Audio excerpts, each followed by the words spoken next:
Hello everyone, this is Dr. Vishal Trivedi from Department of Biosciences and Bioengineering, IIT Guwahati. And what we were discussing about the different properties of the enzyme in the course Enzyme Science and Technology. And so far what we have discussed about the history of the development of the enzymology. We have also discussed about the naming and as well as the classification of the different enzymes. And then previous two modules, we are discussing about how you can be able to produce the protein or the enzyme in the bulk quantities. In this context, we have discussed about the cloning of the enzyme from the genome. Either you use the genomic library or the cDNA library to select the gene of your interest, or you can use the polymerase chain reaction to amplify the gene of your interest using the site-specific primers. Once you have the gene of your interest, then you can digest that with the restriction enzyme, and you can clone that into a suitable vector. Once you got the clone into a suitable vector, then you can transform that into a into the into the host, and that's how you can devise the different strategies to overexpress the protein into the host. So all these processes, what we have discussed so far, are called as upstream events or upstream processes, where you are going to clone the protein, or and then you're going to transform the protein, and then you are going to overexpress the protein into the host cells. Uh, Now, what we are going to discuss today is, once you have the protein in the host cells, how you can be able to recover that protein and how you can be able to purify that protein using the different chromatography techniques. Now, what is chromatography? Chromatography, the purpose of the chromatography is to separate a complex mixture into the individual component, exploiting the partition effect, which distribute the molecule into the different phases. A distribution of a molecule between the two phases A and B is given by the distribution coefficient. So distribution coefficient is distribution coefficient Kd is equal to concentration of molecule in phase 1 divided by the concentration of molecule in phase 2. Okay, so this is actually going to be not a fixed value, it is actually going to vary, and it is going to be related to the molecule what you are talking about, and it also depends on the different types of partitioning agents. So it can also depend on the column what you're going to use, or the beads. So you can imagine that if I am taking the beads and if I am taking a column, right, I can actually be able to fill the different types of beads, right? And that's how I can actually be having the different types of distribution. So molecules actually can distribute from the first layer to last layer, and that's how the molecules are actually going to be separated. So in most of the chromatography techniques, the phase A is a stationary phase. So in the consideration of the phase 1, or I will say phase A actually, and the phase B, right? Or a matrix, and the phase B is a mobile phase or the buffer actually. So you can imagine that if I am talking about the distribution coefficient of a protein in a column, that means the concentration of the molecule in phase A, that is the matrix, and this is actually going to be the buffer. Now, this is all about, if you have the mixture of the proteins and if you're loading them, it is actually going to have the different layers, right? You can imagine that I have different layers, and all these layers are actually going to interact with these molecules, and that's how they will actually going to distribute between this phase or this phase. Similarly, when they will enter into this phase, it is actually going to partition between this phase or this phase, and that's how these molecules are actually going to be separated. So how the chromatography is separating the molecules? So column chromatography. In a column chromatography, a stationary phase is filled into the cylindrical tube made up of glass or steel. So this is the cylindrical tube where you have filled the beads, right? They can be made up of glass or steel. the mixture of analyte is loaded onto the top and it runs from the top to bottom. Now, how the distribution coefficient is exploited in the column chromatography? Assume that you have two molecules, X and Y. So if you imagine that you have two molecules, X and Y, and the KDX is 1 and KDY is actually the 9. Okay, this means they are actually going to be get separated in a 1:10 ratio. So X and Y with a KD value of 1 and 9, and they are traveling through a column with a water as a mobile phase. As they will travel, X and Y will partition between the stationary phase and the mobile phase. So you can imagine that the X is actually going to be partitioned. So okay, what is, if I write the KDX, what is mean by is concentration in matrix divided by concentration in buffer. And since the KD value is 1, that means the concentration in the matrix and the concentration in buffer is going to be 1:1, which means if I imagine that if I loaded the 5 mg of X and 5 mg of Y, then what will happen is that if it runs for 1 ml, the 5 mg out of 5 mg, the 2.5 mg of X is going to be on top and 2.5 mg would be in the second layer. Okay. Whereas for the case of Y, where the KDX, KDY is actually concentration in matrix versus concentration in buffer, right? And KDY is what? 9 actually. So KD9 is 9. This means the concentration in the matrix is going to be 9 times than the concentration in the buffer. So it's going to be 9:1. Okay. This means if I loaded the 5 mg, so this is the condition for the X, right? If I change the color,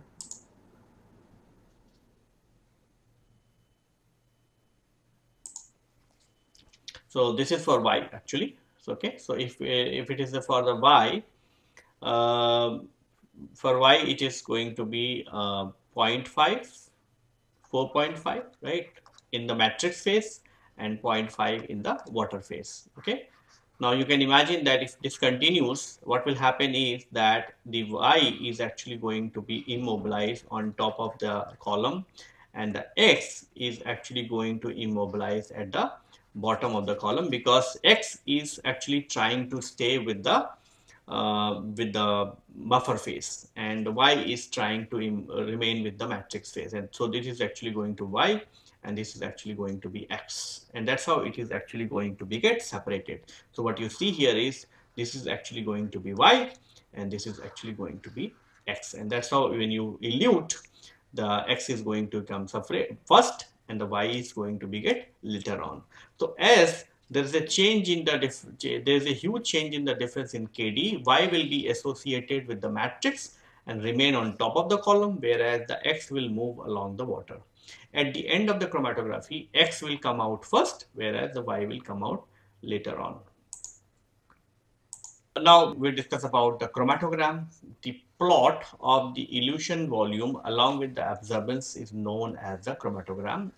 So if you plot the detection signal along with the time, then with the pattern what you're going to see is that is going to be called as the chromatogram. And this chromatogram is going to be give you the information about when you have injected the sample, when you are actually going to see the first elution of the first protein or elution of the second protein, third protein, fourth protein and fifth protein. And based on this, you can be able to decide how well the column is actually separating the two different peaks. For example, in this case, the A peak and the B peaks are getting separated from each other, whereas the C and the D are actually getting merged. And why the C and D are getting merged? Because the C is eluting like this and D is eluting like this. Okay, and because of that, it is actually it is actually they are both are sharing a small area, and in this small area, both the B plus C are mixing to each other. So indirectly what we can say is that they both are actually having the overlapping base, and these peaks are called as the fused peaks. So the volume or the time is taken for the analyte to comes out from the column is known as the retention volume or retention time. The chromatogram may have separate peaks such as peak A and B or the peak C and D with the overlapping base, and these peaks are called as the fused peak. So in other words, we can also say that the resolution or the ability to separate out the two peaks for C and D is also low for this particular column. So how we can be able to calculate the resolution of this particular column, okay? Or how you can be able to define the resolution of a column. So resolution is the ability of a chromatography column to separate two analyte peak from another, and it is known as resolution. It is defined as the ratio of difference in the retention time between the two peak and average of the base of the peak, which means the resolution is directly proportional to the difference between the two peaks, and it is going to be inversely proportional to the average of the base of the peak. So what you see in this particular experiment, this is actually the delta TR, right? This is the difference in the retention time between the A and B. And what you see here is that if I measure the base of this A wavelength and the B, I can make an average of these, and that is actually going to give me the average of the base of those two peaks, and that is actually going to give me the resolution of this particular column. When the resolution is 1, the separation of the two peak is 97.9%, and a column with a resolution more than 1.5 is considered the good. The number of distribution event governs the ability of a column to separate the two analyte. In another word, the resolution is directly proportional to the number of distribution events. In column chromatography, each thin plane of column matrix participate in the distribution of the molecule. Assume that the height of a distribution plane is h, which means the peak of the diameter of the individual beads what you are using is h, and the length of the column is L. Then the number of distribution plane in a column is given by L by H, okay? Because and if you do this, so and if you do a mathematical calculation, what you're going to see is n is equal to 16 TR by W whole square, which means the n is 5.54 TR by W under root whole square. So that is actually going to define the resolution of a column, okay? And you can be able to indirectly say if this number is very high, it is actually going to say that the resolution is very high. Now, hence, the number of distribution plane in a column is controlling two parameters, and how the resolution is getting affected by the number of distribution plane, because as the number of distribution plane will go up, it will allow the analyte to travel for a longer period of time. Consequently, it will increase the distance between the two peaks, which means the delta TR is actually going to be on a higher side. Whereas as the number of distribution plane will go up, it will reduce the width of the base of the peak. As a result, the peak will be more sharper. Okay, you can imagine that this is the what a representative image. So if you have the n is equal to 10, you are going to see a flat peak actually. If you increase the number only by 10 times, you are going to see a peak actually. Okay.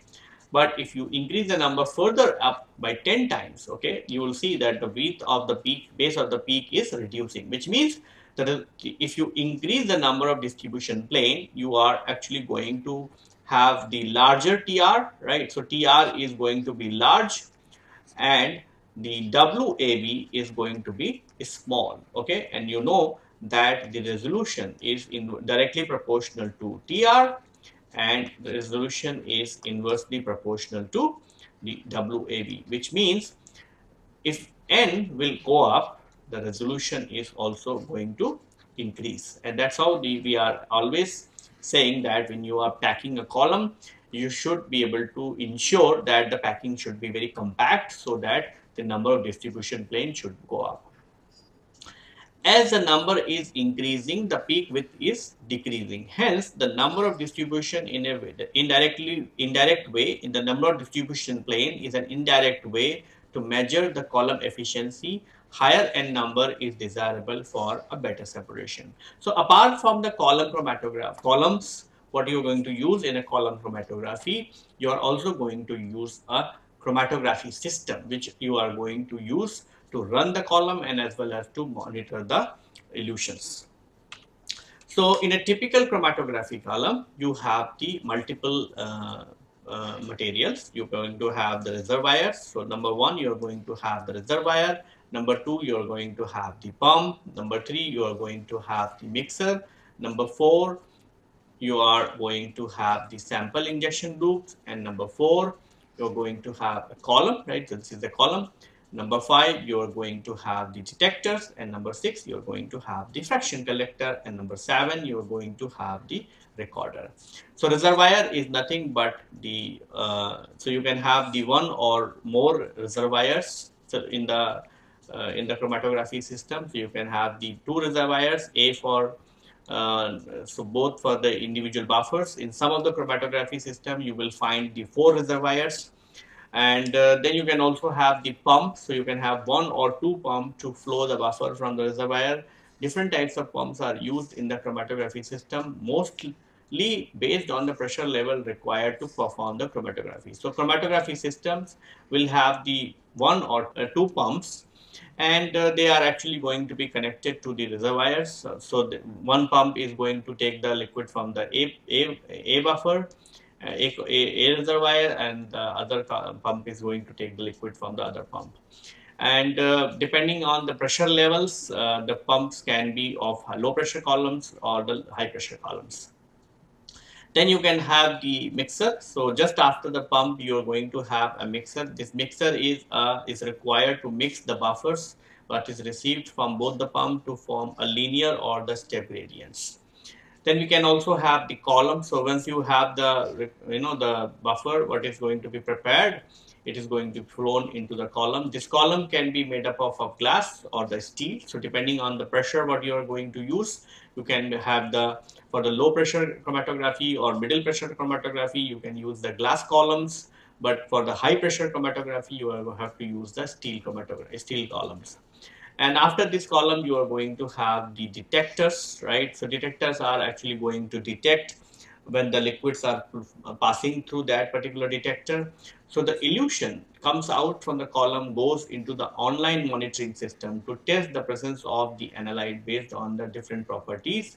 These are different types of detectors are known in chromatography. You can have the UV visible detectors, you can have the fluorescence detector, you can have RI detectors, you can have the mass spectrometry, and so on.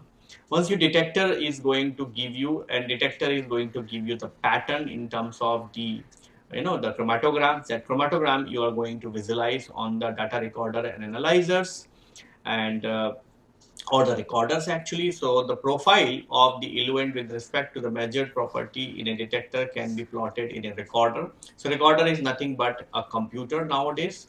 So on the computer screen, you are going to monitor the recorders, and based on this, you can actually be able to collect the fractions, to collect the particular protein into a different fractions using the fraction collectors. So in a fraction collector, the eluent can be collected in different fraction by a fraction collectors. So this is all about the chromatography system, and I would like to take to my lab for a small demo so that student will actually explain you how to connect the column, how to perform the chromatography using a chromatography system from the GE Health Sciences. In this video, we will show you how to operate a FPLC instrument and the basic principle laying mechanism of how separation of the proteins using FPLC. FPLC nothing but fast protein liquid chromatography. We can say it is a derived version of HPLC.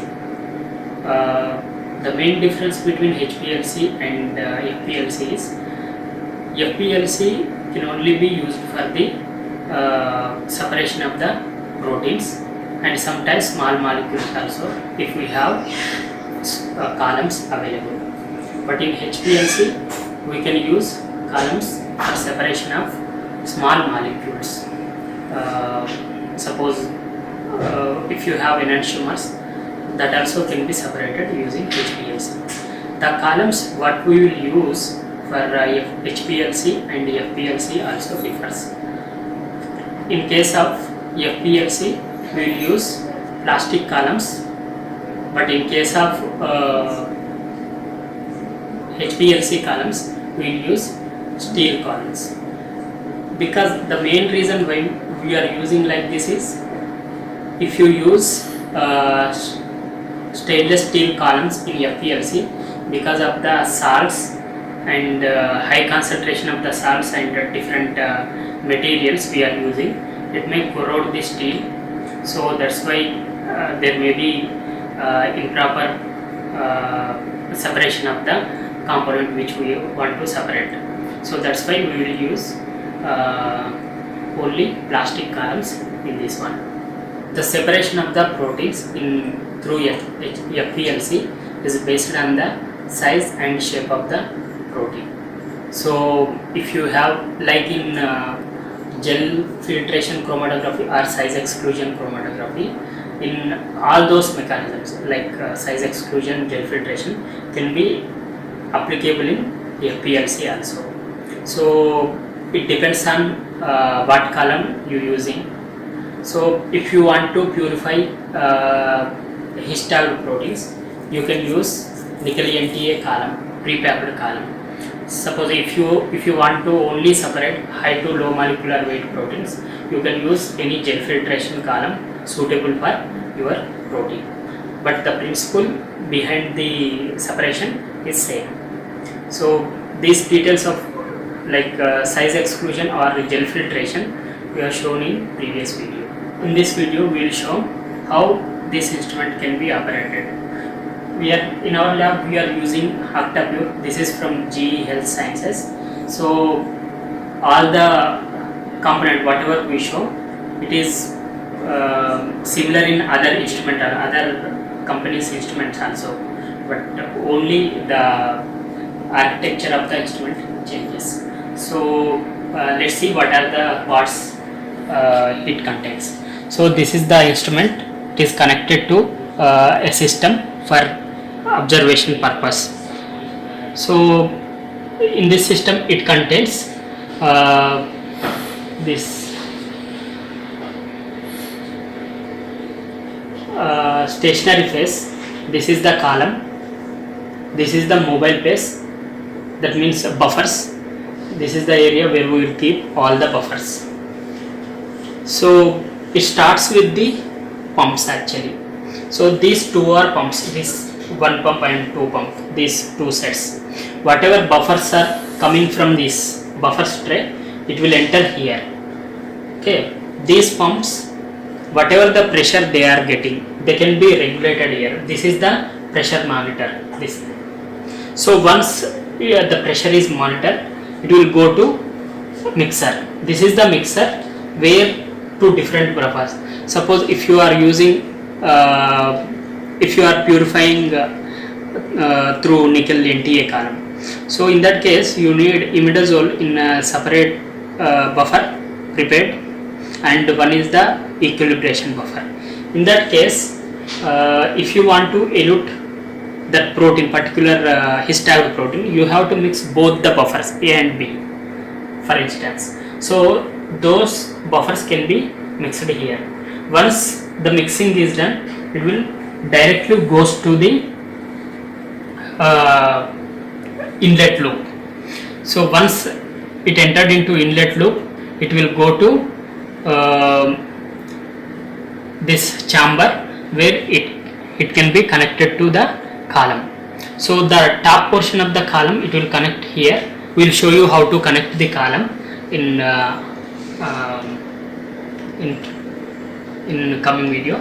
So after that, whatever it comes, it will enter here. And it will come directly into the UV chamber where the eluted component will be detected. So starting the instrument, there is a power button right side of the instrument. You have to just turn on that instrument. Then you can see a white light is blinking here. That means the system just started. So after that, we will go to this software part. For analysis of any elution, we can use this. It comes with the instrument. It is the Unicorn software we use for analysis purpose. So just double click on that one,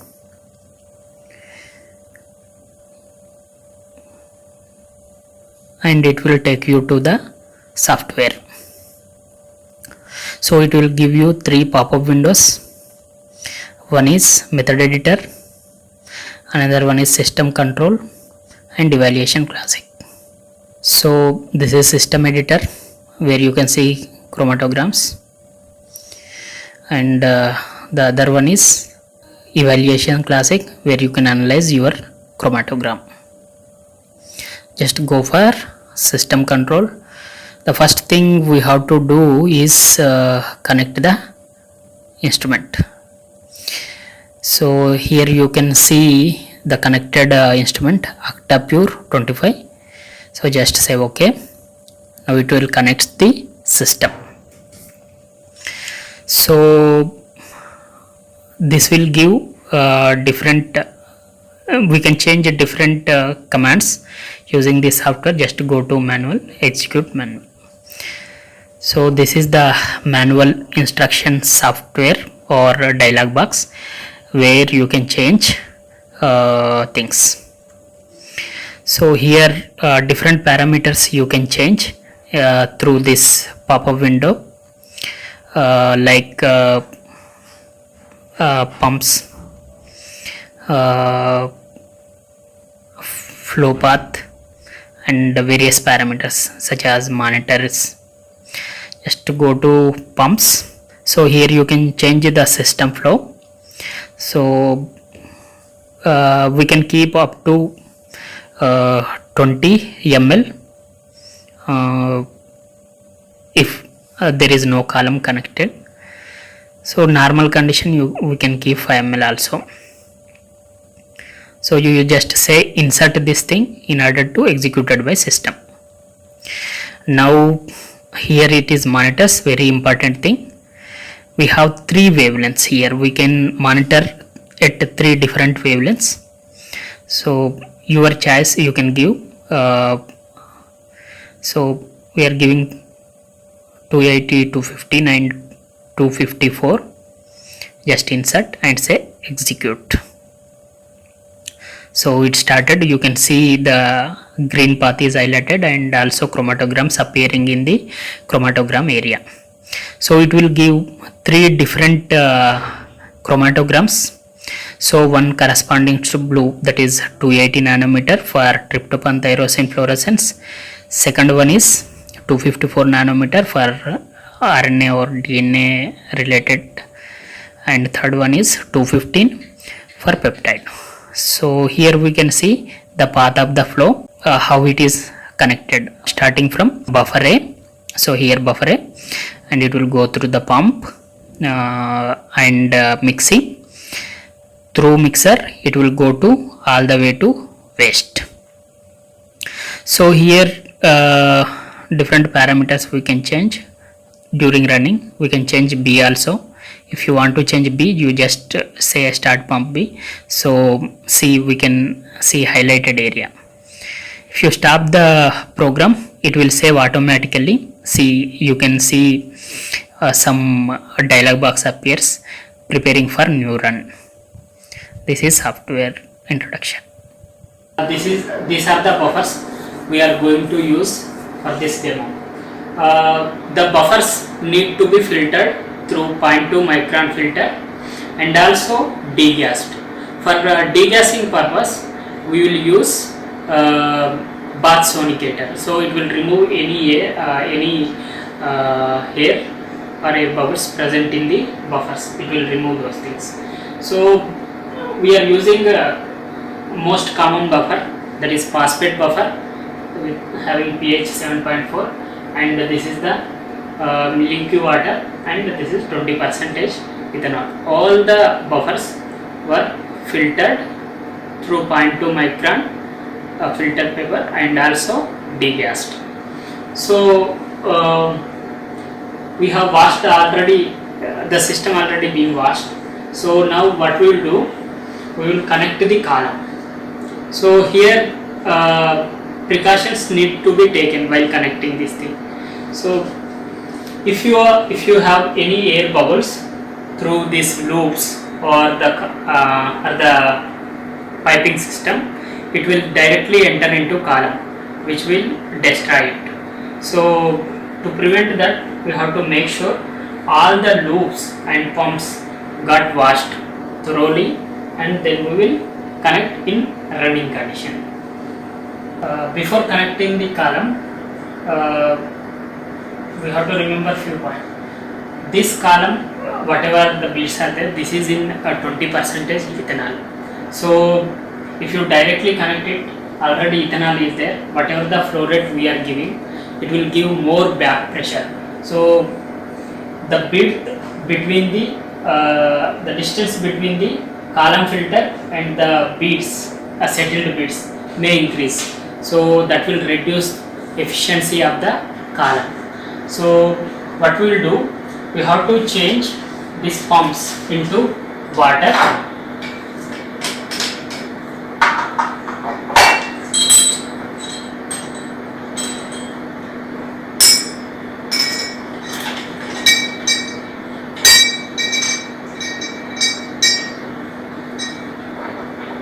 So we changed it into water. Now we can connect it to the column. Here also some of the precautions need to be taken. If you are using chilled buffers, okay, suppose you need cold buffer, so that means you have to bring those all the components of the system to the temperature which you want to use for your purification. Otherwise, if you having a chilled buffer which directly enter into column, that may clog or precipitate some of the salts present in the buffer inside the column. So that will also reduce the efficiency. So this is also need to be taken care while running the FPLC. Before connecting the column, we need to adjust few parameters. So here is the software system flow. I am keeping 0.5 ml per minute since we are going to connect the column. So if the flow rate is more, then the pressure alarm may come. So after that, we have to set the monitors. So this is also I am going to set.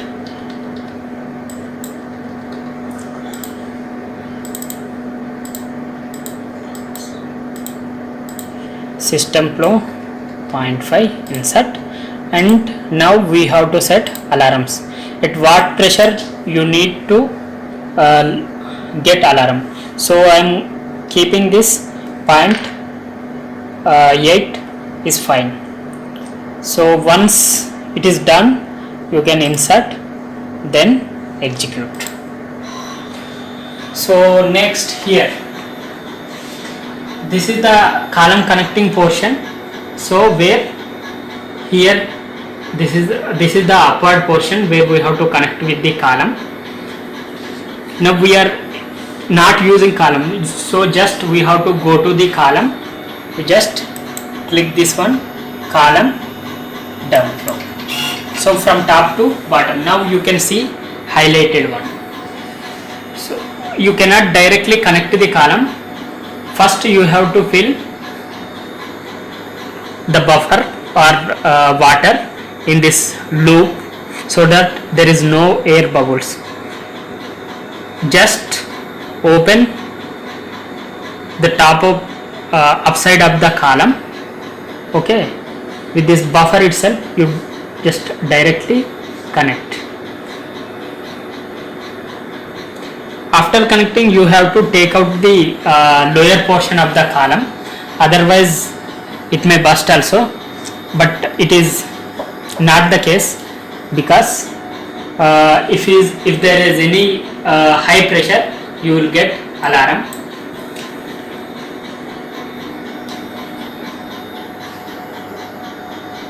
So here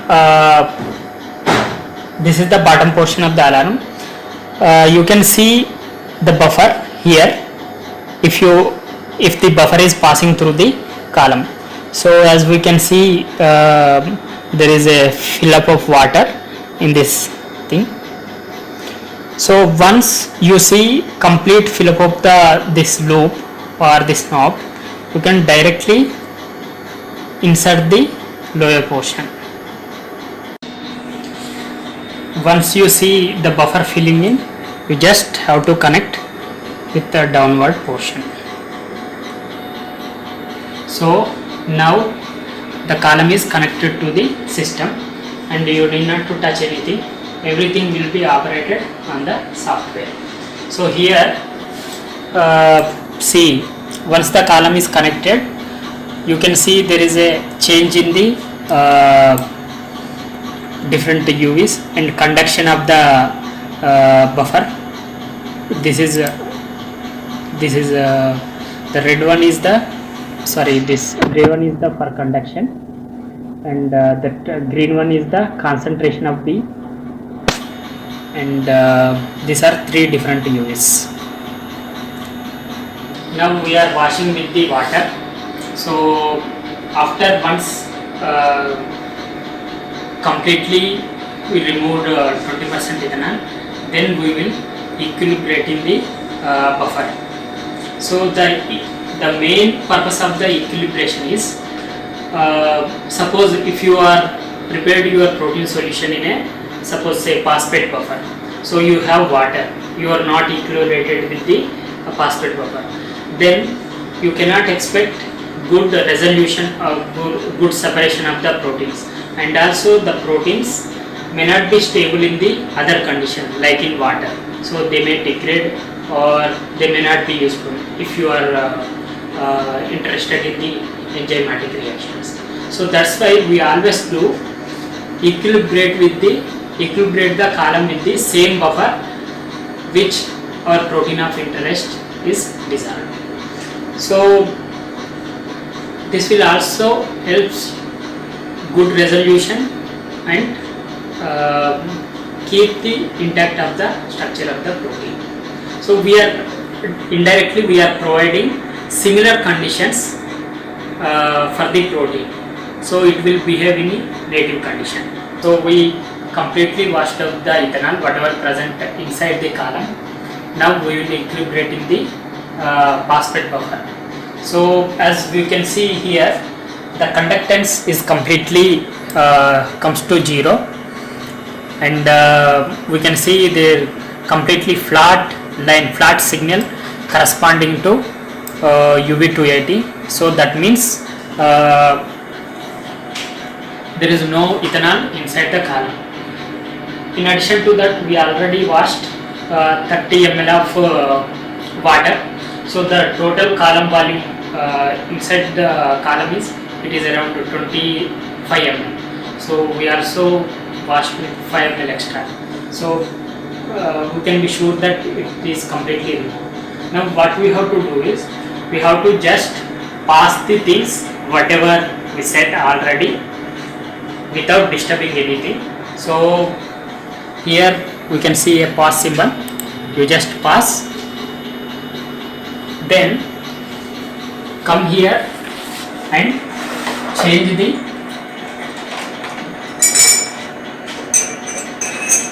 pitch to buffer.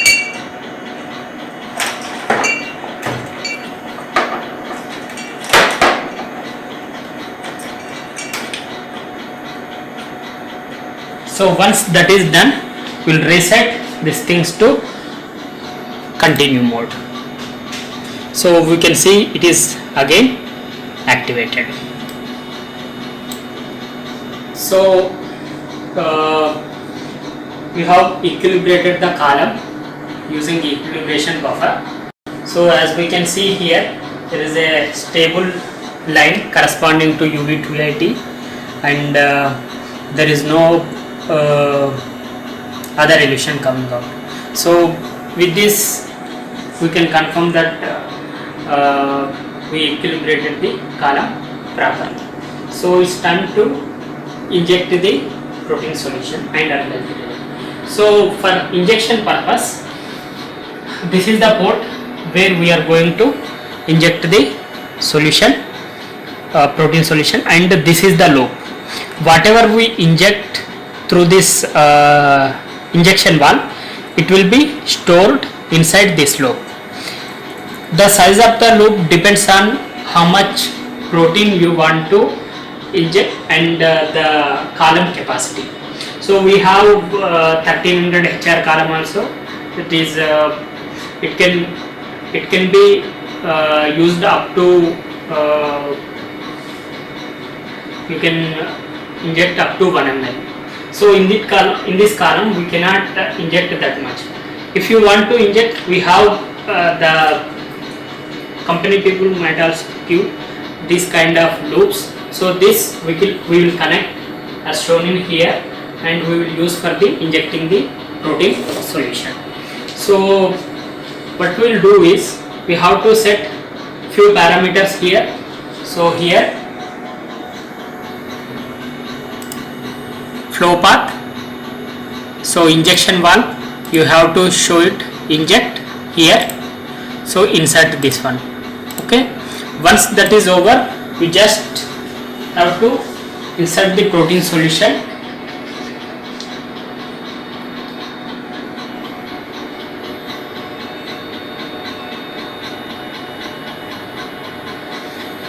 and execute the command. So as we can see here, the chromatogram here, the protein is eluted. So at 13 ml of retention volume. So if you want to identify the protein molecular weight or determine the unknown protein's molecular weight, you have to run this kind of analysis. Like you need to be known that what is the protein molecular weight, known protein's molecular weight, so which is available actually, commercially available. So you have to take that protein and just inject. Based on that, you have to construct a calibration curve between log molecular weight and the KAV, that is partition coefficient, which is calculated based on the elution volume subtracted with void volume divided by total volume subtracted with the void volume. That will give partition coefficient. So whatever you will get a graph straight line, and based on that straight line you can get unknown proteins molecular weight. So that can be discussed in size exclusion chromatography video. Now we will show you how to analyze the results. So this is the software used for evaluation purpose, evaluation classic. So you have to go to file, open chromatograms. So you have to locate where your file is kept. Just open that one and say OK. So here you are seeing so many things. This one corresponds to pressure and conductance. So you can customize the things, like what you want to see in the chromatogram is only UV to IIT. So you just keep those things and remove all those things. Okay. And here also it is showing 380. You don't need 380. You want to take up to 65. So you just go and change the y-axis. So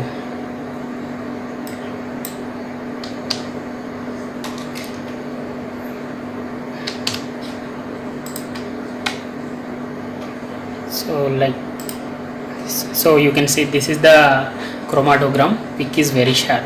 So you can also integrate the peaks. So this is UV 280 integration. So just say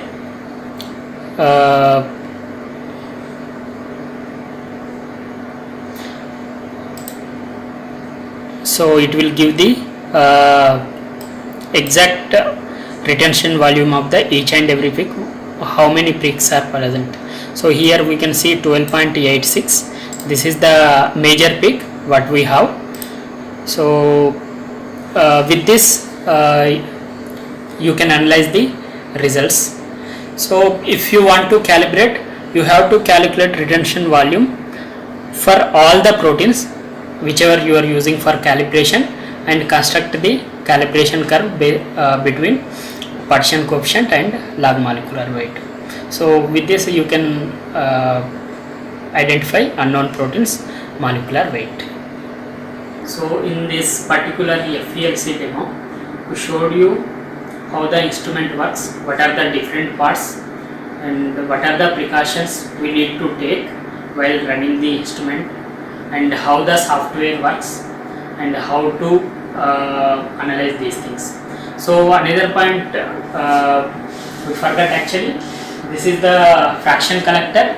So while your protein is editing, suppose your protein is editing at 12, so started at 12, you want to collect fractions from that time onwards till the end of the edition. So what you can do, you can use fraction collector also from main window. This is the fraction collector, it will automatically moves.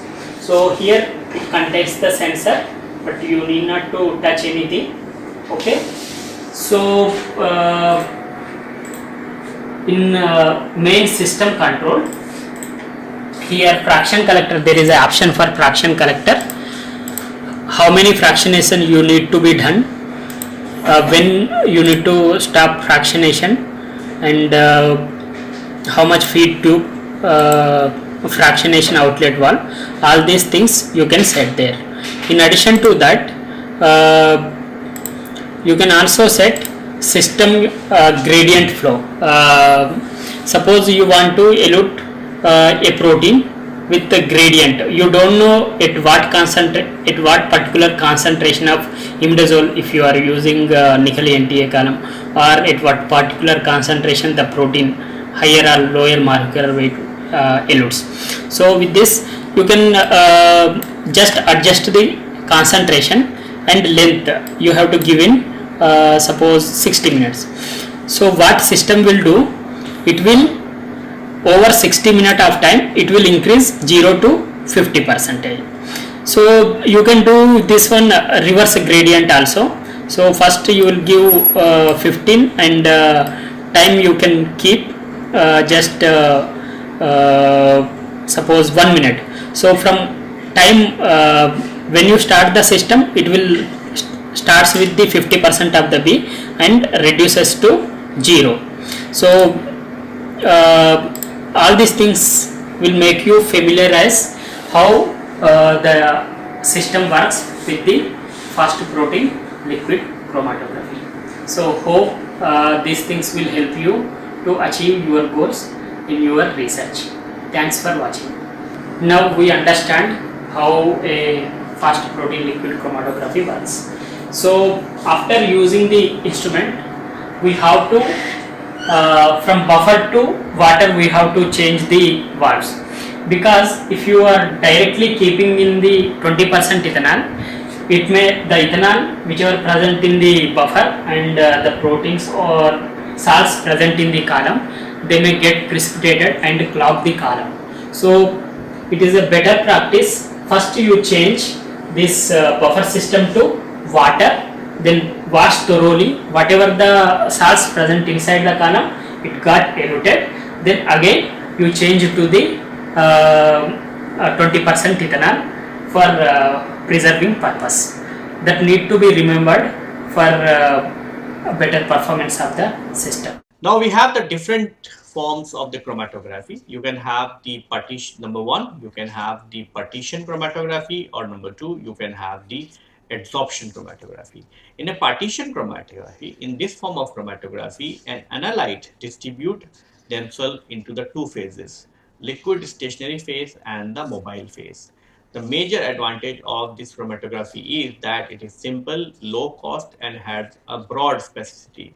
It is further divided into the liquid-liquid chromatography and bonded phase liquid chromatography. The examples of in this chromatography is cellulose, starch, and silica matrix. Whereas in the adsorption chromatography, in this form of chromatography, matrix molecules has ability to hold the analyte on their surface through a mutual interaction due to the different types of forces such as hydrogen bonding, electrostatic interaction, van der Waals forces, and so on. The examples are ion exchange chromatography, hydrophobic interaction chromatography, affinity chromatography, and so on. So these are the different forms of chromatography what you can actually be able to use. You can have the partition chromatography where the molecules are actually going to be partitioned between the liquid stationary phase and the mobile phase, and and you can also have the adsorption chromatography where the molecule is going to be adsorbed onto the matrix molecules, and they will actually going to hold that molecule for a very long time, because the groups what is present onto the matrix are going to show a different types of interaction with the analyte molecules, like such as hydrogen bonding, electrostatic interaction, and van der Waals forces. So this is all about the how you can be able to process a sample and how you can be able to recover the protein from the cell by the different types of cell disruption methods. And once you got the crude mixture where you're going to have the enzyme of your interest and the other proteins, you're going to perform the chromatography techniques. And so very briefly, we have also discussed about the basic principle of chromatography and how different form of chromatography can be used to purify the proteins. In our subsequent lecture, we are going to take up some of the chromatography techniques, and we are also going to discuss how you can be able to utilize them to purify the enzyme of your interest. So with this, I would like to conclude my lecture here. Thank you.